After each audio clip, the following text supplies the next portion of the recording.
Report breaking. സംസ്ഥാനത്ത് higher secondary ഏകീകരണം നടപ്പാക്കില്ല എന്ന് സർക്കാർ ഉറപ്പു നൽകിയെന്ന് ഹയർ സെക്കൻഡറി ടീച്ചേഴ്സ് അസോസിയേഷൻ. ഏകീകരണമല്ല, കരിക്കുലം പരിഷ്കരണമാണ് നടപ്പാക്കേണ്ടതെന്നാണ് അസോസിയേഷന്റെ നിലപാട്. ഖാദർ കമ്മീഷൻ റിപ്പോർട്ട് നടപ്പാക്കില്ല എന്ന് മുഖ്യമന്ത്രിയും വിദ്യാഭ്യാസ മന്ത്രിയും ഉറപ്പു നൽകിയെന്നും അസോസിയേഷൻ സംസ്ഥാന ട്രഷറർ എം റിയാസ് റിപ്പോർട്ടിനോട് പറഞ്ഞു.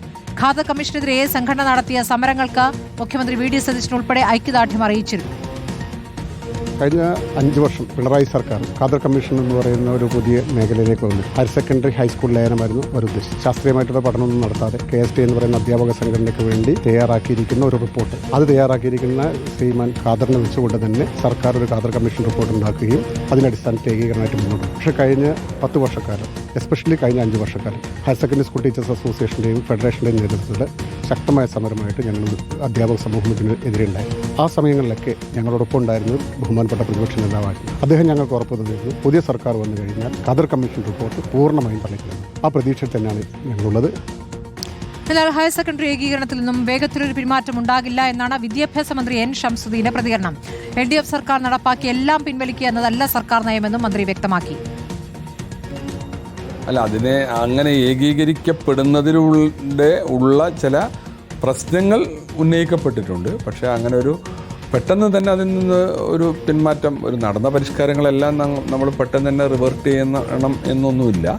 അതിൽ പോസിറ്റീവായ സംഗതികൾ തുടരാനും അത്തരം പരിഷ്കാരങ്ങളിലുള്ള പ്രതിബന്ധങ്ങളും പ്രയാസങ്ങളും ഉണ്ടെങ്കിൽ അത് ലഘൂകരിക്കാനുള്ള ശ്രമവുമാണ് ഈ സർക്കാരിൻ്റെ ഭാഗത്തുണ്ടാകുക. അത് അന്ന് ഖാദർ കമ്മിറ്റി റിപ്പോർട്ടിൻ്റെ ഭാഗമായിട്ടാണ് അത് വന്നത്. VS രഞ്ജിത്ത് വിവരങ്ങളുമായി. രഞ്ജിത്ത്, ഇപ്പോൾ അധ്യാപക സംഘടനയും വിദ്യാഭ്യാസ മന്ത്രിയും പറയുന്നത് രണ്ടാണല്ലോ. എന്താണ് യഥാർത്ഥത്തിൽ അറിയാനാകുന്നത്? ഏത് സമയത്ത് മുഖ്യമന്ത്രിയിൽ നിന്ന് ഉറപ്പ് ലഭിച്ചു എന്നാണ് ഇപ്പോൾ അധ്യാപക സംഘടന പറയുന്നത്? വിദ്യാഭ്യാസ മന്ത്രി അങ്ങനെ എല്ലാം മാറ്റുക എന്ന ഉദ്ദേശമില്ല എന്ന് കൂടി വ്യക്തമാക്കുന്നു. വളരെ സങ്കീർണമായ ഒരു പ്രശ്നമാണ് സ്മൃതി. ഇത് UDF സർക്കാർ അധികാരത്തിൽ വന്ന ശേഷം higher secondary school teachers association ഭാരവാഹികൾ നേരിട്ട് മുഖ്യമന്ത്രിയെയും വിദ്യാഭ്യാസ മന്ത്രിയെയും കണ്ടിരുന്നു. ആ കണ്ട ഘട്ടത്തിൽ തന്നെ ഉറപ്പ് നൽകിയത് ഖാദർ കമ്മീഷൻ റിപ്പോർട്ടിന്റെ മേലുള്ള എല്ലാ നടപടികളും നിർത്തിവെക്കും, ഹയർ സെക്കൻഡറി ഹൈസ്കൂൾ ഏകീകരണം നടപ്പാക്കില്ല എന്നുള്ളതാണ്.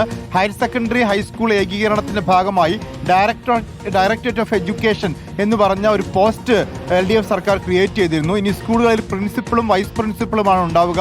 പ്രിൻസിപ്പളും ഹെഡ്മാഷുമല്ല. ഹെഡ്മാഷ് എന്ന തസ്തിക എടുത്തു കളഞ്ഞ് ഹൈസ്കൂളും ഹയർ സെക്കൻഡറിയും 8ാം ക്ലാസ് മുതൽ 12ാം ക്ലാസ് വരെ ഒരുമിച്ചാക്കുന്നതാണ് ഈ പ്രക്രിയ. അതിന്റെ ഭാഗമായി ഹയർ സെക്കൻഡറി അധ്യാപകർ ഹൈസ്കൂളിൽ പഠിപ്പിക്കേണ്ടി വരും. ഹൈസ്കൂൾ അധ്യാപകർക്ക് ഹയർ സെക്കൻഡറി പഠിപ്പിക്കാനുള്ള യോഗ്യതയും വേണ്ടിവരും. ഇത്തരത്തിലുള്ള മാറ്റങ്ങളൊന്നും തന്നെ ഇതുവരെ വരുത്തിയിട്ടില്ല.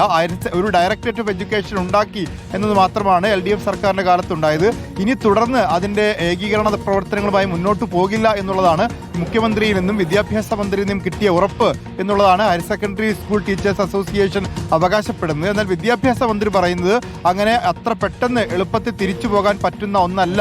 അതുകൊണ്ട് പല കാര്യങ്ങളും നടപ്പാക്കി, എന്നാൽ അതിലെ ബുദ്ധിമുട്ടുകൾ പരിഹരിക്കുമെന്ന അർത്ഥത്തിലാണ് വിദ്യാഭ്യാസ മന്ത്രി ഇപ്പോൾ പ്രതികരണം നടത്തുന്നത്. ഖാദർ കമ്മീഷൻ റിപ്പോർട്ടിന്റെ അടിസ്ഥാനത്തിലാണ് ഹയർ സെക്കൻഡറി ഹൈസ്കൂൾ ഏകീകരണം വരുന്നത്. പക്ഷേ അതിലൊരു മറ്റൊരു സാങ്കേതികമായ പ്രശ്നങ്ങളുള്ളത്. നാഷണൽ എഡ്യൂക്കേഷൻ പോളിസി, ദേശീയ വിദ്യാഭ്യാസ നയത്തിന്റെ ഭാഗമായി ദേശീയ വിദ്യാഭ്യാസ നയം മുന്നോട്ട് വെക്കുന്ന ഏറ്റവും പ്രധാനപ്പെട്ട കാര്യം ഹയർ സെക്കൻഡറിയും ഹൈസ്കൂളും ഒരുമിപ്പിക്കണം എന്നുള്ളതാണ്. 8 മുതൽ 12 വരെ ഒറ്റ സെക്ഷനാക്കണം എന്നുള്ളതാണ്. അപ്പോൾ ദേശീയ വിദ്യാഭ്യാസ നയം നടപ്പാക്കണമെങ്കിലും കേന്ദ്ര സർക്കാരിന്റെ സഹായങ്ങൾ SSA ഉൾപ്പെടെയുള്ള ഫണ്ടുകൾ കിട്ടണമെങ്കിലും ഈ ഒരു ഏകീകരണം നടപ്പാക്കേണ്ടതുണ്ട്. എന്നാൽ UDFന്റെ പ്രഖ്യാപിത നയം V.D. സതീശൻ ഉൾപ്പെടെ ഈ ഹയർ സെക്കൻഡറി സ്കൂൾ ടീച്ചേഴ്സ് അസോസിയേഷന്റെ സമരങ്ങളിൽ പങ്കെടുത്ത് പറഞ്ഞത് അവർ ഖാദർ കമ്മീഷൻ റിപ്പോർട്ടിനെതിരാണ്, അത് നടപ്പാക്കില്ല എന്നുള്ളതാണ്.